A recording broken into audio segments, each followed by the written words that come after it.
Hello everyone, my name is Mariella.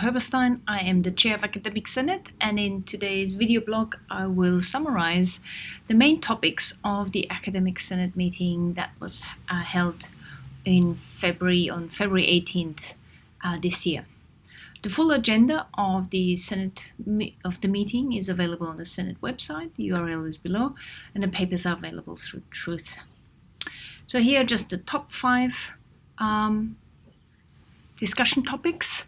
The first one was the university's response to the novel coronavirus, particularly the response to staff and students on campus and those students who are affected by the travel ban. Both the Vice-Chancellor and the Deputy Vice-Chancellor Academic spoke about the university response and highlighted a university webpage that provides advice to staff and students. There's also very important work going on to create online materials and support for students that are affected by the travel ban and cannot come onto campus. This work, it was acknowledged how much work has gone in a very short time and by academic and professional staff in the faculties and across the portfolio of the Deputy Vice-Chancellor Academic.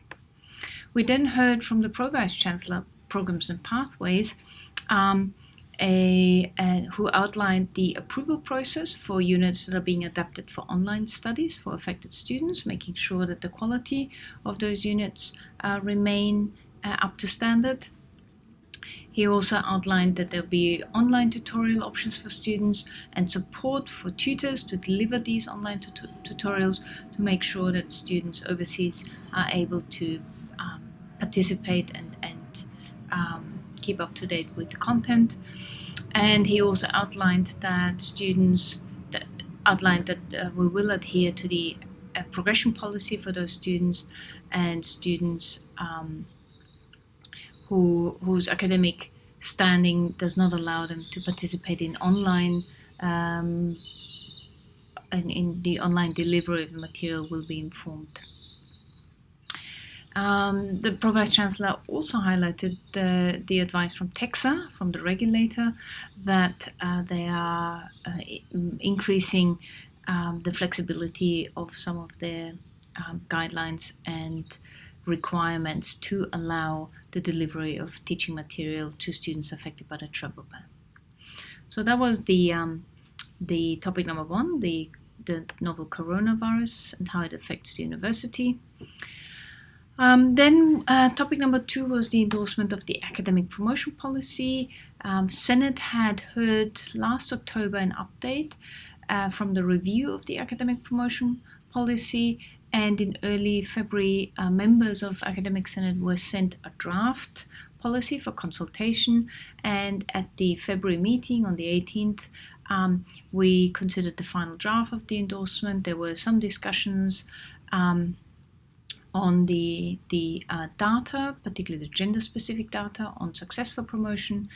There was discussion on the difference between the new job families. There's a learning and teaching job family, and also that there are some staff that are more research intensive than others. And there was discussion around requiring more feedback on the process for approving an exemption to apply for promotion early.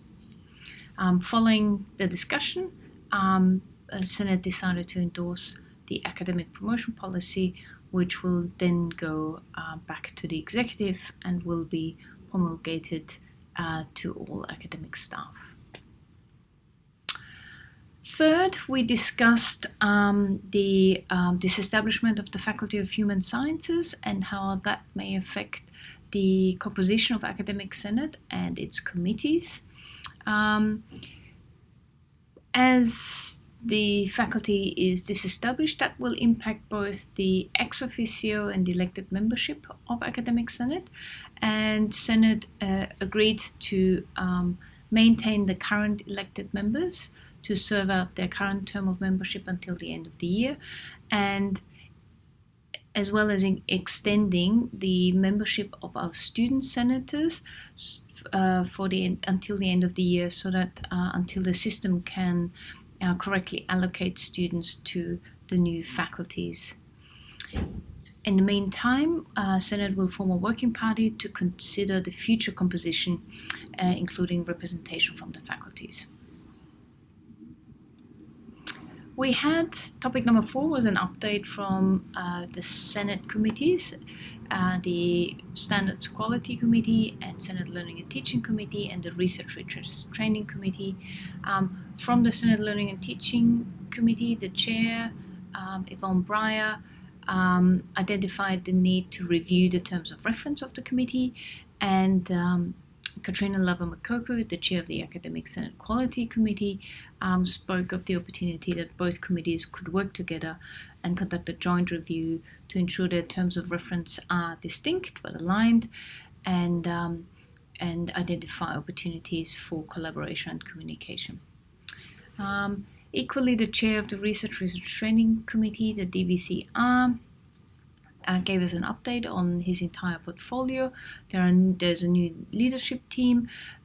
Professor Leslie Hughes, the Pro Vice Chancellor Research Integrity, will continue her work on early career researchers as well as the university's gender balance strategy. Professor Amanda Barnier is the new Pro Vice Chancellor Research Performance, and her work will include the ERA and the impact rounds, as well as research centres and e-research. Professor Simon Handley is the Pro Vice Chancellor HDR Training and Partnership. His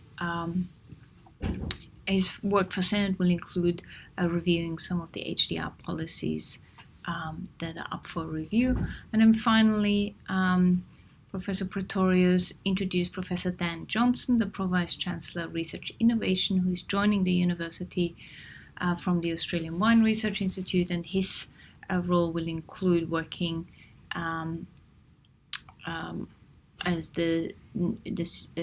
will include the work on research engagement with industry. Finally, we welcomed new members. We thanked members of staff who supported Senate, and we have farewelled some members.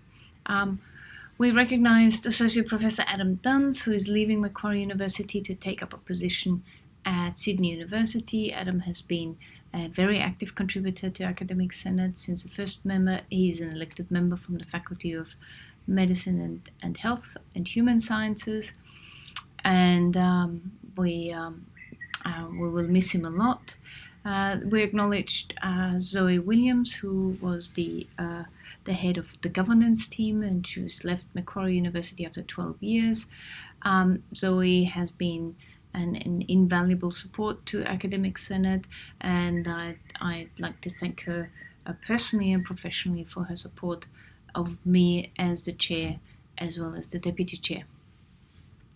We thanked Professor Carrie Sherman, who is stepping down as the chair of the Academic Senate University Medals Committee.